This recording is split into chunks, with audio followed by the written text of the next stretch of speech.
how the voting went. Who were the favourites with our voters?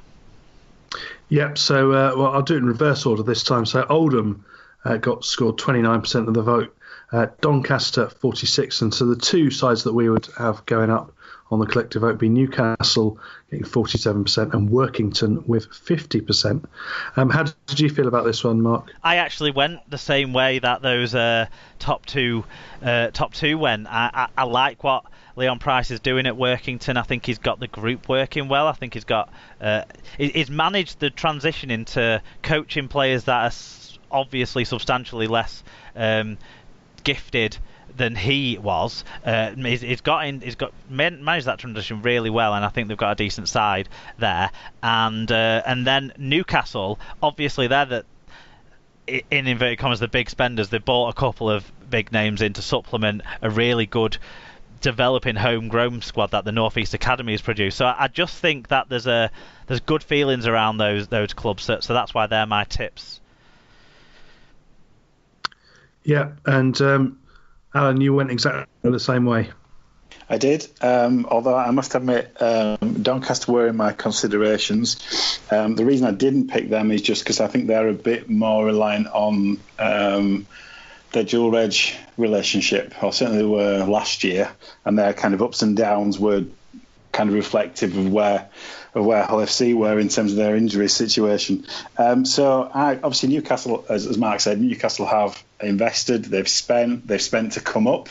I think this year, I think they've taken a bit of a chance, or a bit of, they're certainly targeting promotion. I think that's pretty obvious. And Workington got very close last year, even with no players at the end. They ended up pushing us far too close. So yeah, Workington and Newcastle for me.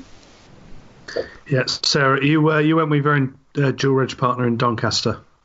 Yeah, so again, I think as Mark and Alan has said, I was sort of torn between the three, Workington, Doncaster and Newcastle. But obviously we're not going to have any injuries this year, so Doncaster will be able to make use of that. Sorry. Dual reg. Start coughing at that moment. So they'll have quite a lot to choose from. Haven't you already got 2 frontline props injured for the start of the season? Maybe 3 actually. But it's okay. Oh, it's all going to be fine. We're going to be relatively. It's all fine. No, don't worry about it. So the Ralph Rimmer School of Management. Yeah. It's not a PR disaster. It's not a disaster. Doncaster are going to be able to benefit from our players. And as you say, with Newcastle, spending the money. But I do have a soft spot for Workington now that Leon Price is there. I went to Doncaster and Newcastle. I actually think Richard Horne's a bit of an underrated coach. I think it's quite a skill he's got in blending that group of players and keeping them as consistent as they have been when he's had so many players in and out the side. And I think that they are looking, I think, from what I've seen, to have a bit more of an established squad this year and not be so reliant on it, so that the dual reg just adds to them rather than becomes the basis to the team. And I think Newcastle, you just can't look past with the money they've clearly spent and the bolstering from the academy. They had another player from the academy make the debut at the weekend, and they've improved their coaching setup as well, bringing in some additional coaching in Tim Rumford. So they're clearly going for it, in my opinion. Yeah, fair enough. Well, me and you, Tim, we'll talk a bit more about League One.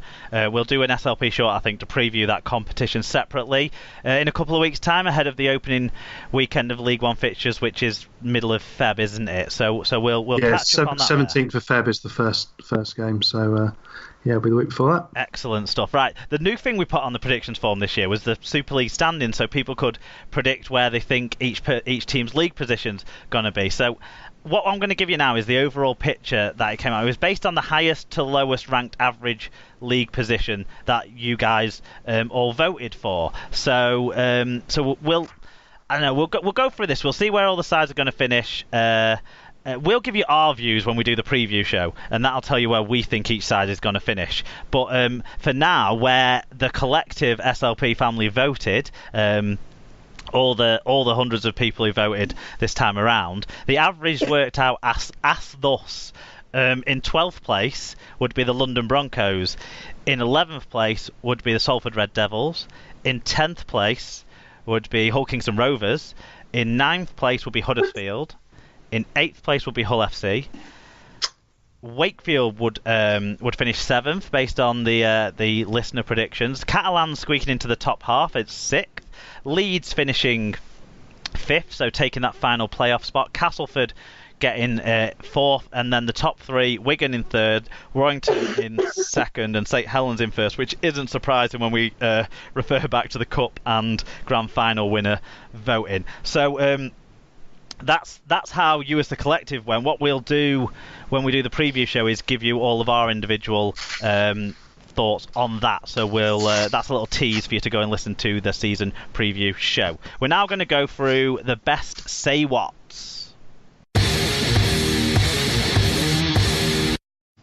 So it's the Say Whaaat section, and what the Say Whats are meant to be is something that's not entirely impossible, but highly improbable, and maybe might raise a chuckle or two out of the listening public to Super League Pod. So we're going to rattle through a load of our favourite ones. The ones that we don't mention here, we'll put all up on a blog post on superleaguepod.com as well, so you can read what all of the sort of out there things people are thinking.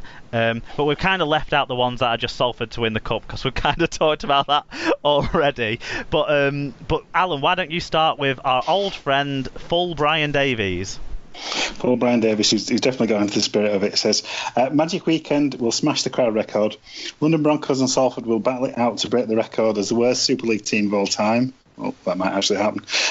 The Sun on Sunday will run an exclusive on Rob Elston in cherry and white bondage gear, being roundly spanked in Ian Lenigan's dungeon, whilst Ralph Rimmer, wearing a French maid's outfit, serves Ian chilled champagne.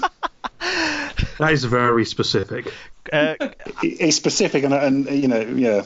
It just shows me where his head is. If there's a cartoonist out there, get on that. Christine Holden said, I predict Stefan Ratchford will still have one of the shittest hairdos in Super League for the 2019 season. Amen. Maybe John Bateman will decide he's homesick and come back before the end of the season. Joel Tompkins will stride onto the pitch at the DW, and we will all throw casts of our chocolate rectums at him. This will be Locker's last season. Craig Farnsworth said Rimmer and Barrick versus Elston and Lenigan in a winner-takes-all tag wrestling 3-fight series as the pre-match warm-ups at Bash, Magic and Challenge Cup final. Daniel, I'm not even sure who I'd back to win that. Oh, it's I think. Well, Barwick's going to fight dirty, isn't he? And Rimmer's massive, and Elston's tiny. And Lenigan seems like an evasive character, but I think Rimmer's big enough to get hold of him. Barwick might smack someone with his little black book. He might get his little black book out. Barwick. They might finally find the use for it. Well, that's going to be fucking useless. That's not going to hit anyone, is it? It's tiny and empty. Tim, what's the next one? The RFL to make a roaring marketing success of the returning GB Lions team. Just kidding, it will be England plus Regan Grace. Yay! And it will never be seen again. Yeah, that was from Daniel List. Alan, who's next? So Dave Cantrell says, Red Star will be drawn at home against the RAF in the third round of the Cup, and Visa hilarity will ensue because of the bombing of Belgrade during the Kosovo War. There you go. David Lum will say Rugby League will become the #1 national sport in Belgium after Romelu Lukaku makes a shock career change and joins Hull Kingston Rovers from Man United. P&O Ferries are delighted as Belgium's flock en masse to Craven Caravan Park to watch Rovers' marquee hero. Jackson Hastings replaces Andy Burnham as Mayor of Greater Manchester and attends the Saints versus Wire Grand Final. Genghis Campbell says New York bid shelved for 2020 because Nigel ate his homework. Pissed off would-be franchisees announced setup of the US domestic league. About time. David Argyle told he had to buy a minimum of 500 pies and pints for all away games and announces Toronto are off to the North American League. Tim? It's me, isn't it? Yeah, Tim. No, is it? It's Tim. Oh. Tim. Sorry. Yeah. So James Warrener says, I honestly think that even age 44, I'll get spotted playing touch for Yakeley Yaks and get a contract. Not Super League, mind, maybe Championship or Elite 1 in France. Elimina, if you need a meter maker at Palau Broncos, pick up the phone. That's James, our Catalans expert, so that's awesome. Now it's you, So Alan. John, yeah, there you go. So John Lyon says Catalan will bring more away fans to Salford than there will be home fans. Blake Costin will return to the NRL mid-season, realising the inevitable that it's never Wire's year. Robbie Paul will finally get slapped by a player for running on the pitch mid-warm-up. That would be brilliant. Wigan fans will applaud the return of McAlorum and boo Sam Tompkins, who will win Catalan the game. Yeah. That definitely could happen. Inevitable. Lee Whitnell says the RLIF announced a lucrative international in Dubai, followed by an approach by the Sheikh. Later, the fixture will be cancelled, following the revelation that the Sheikh was just some bloke called Dave and the approach was made in the Wetherspoons in Batley. We will learn from this, an embarrassed RLIF spokesman will say. Mark says Andrew Chalmers will admit Super League got it right all along. York City Knights will make the quarterfinals of the Challenge Cup. Finally, there will be more drawn games this season than ever before, resulting in fans hating Golden Point more than ever. Mark Butler says, who would dare? What really happens is more ridiculous than anything we could dream up. Amen to that. Well, we've got a few more people who dared. Mark Wilson, Alan, sorry, Sarah's going to like this one. So Matt Wilson says Huddersfield and Hull to compete in a 0-0, completing a 0-0, two of the dullest sides in the comp. That's not the 40-20 Mark Wilson. That's the Mark Wilson who joined us for the Wakefield show, by the way, just before anyone starts sending pelters on social media.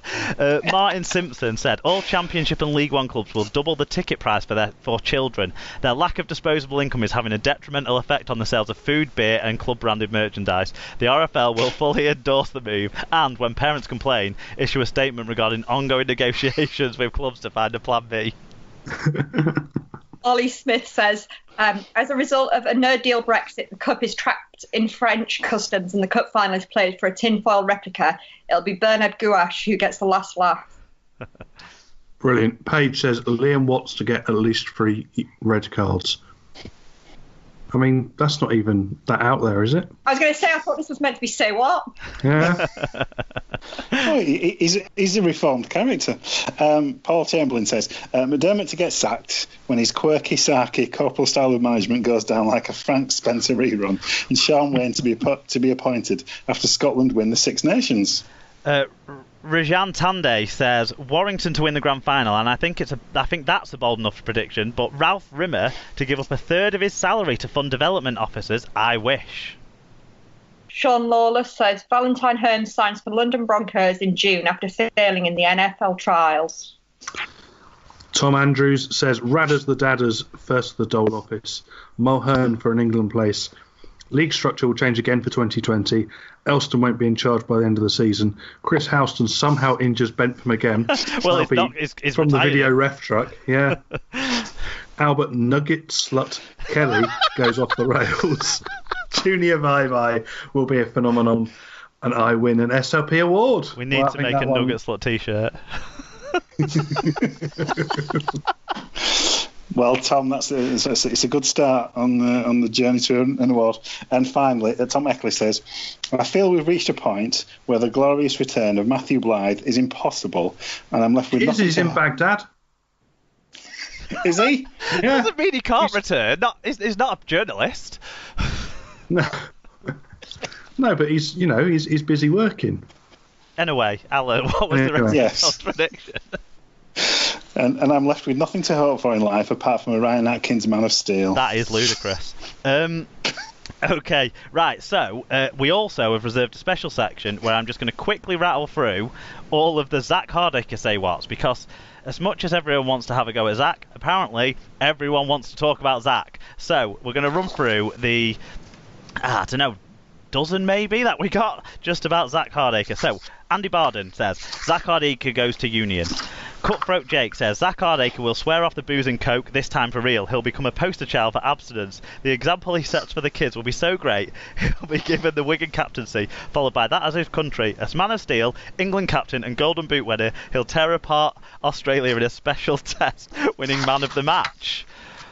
The most unrealistic thing of that might be the Australia test. Fat Boy Bob, the fake imposter, says Cas Bevan Waking actually that part's not about this, but it says leads to battle for mediocrity and SLP to get a surprise new co-host when Zach gets sacked by the Pies. Oh, he also said as well Joshua McKenzie to get signed by Sky. I'm sure we all endorse that one. That would be excellent. Yeah. My own one was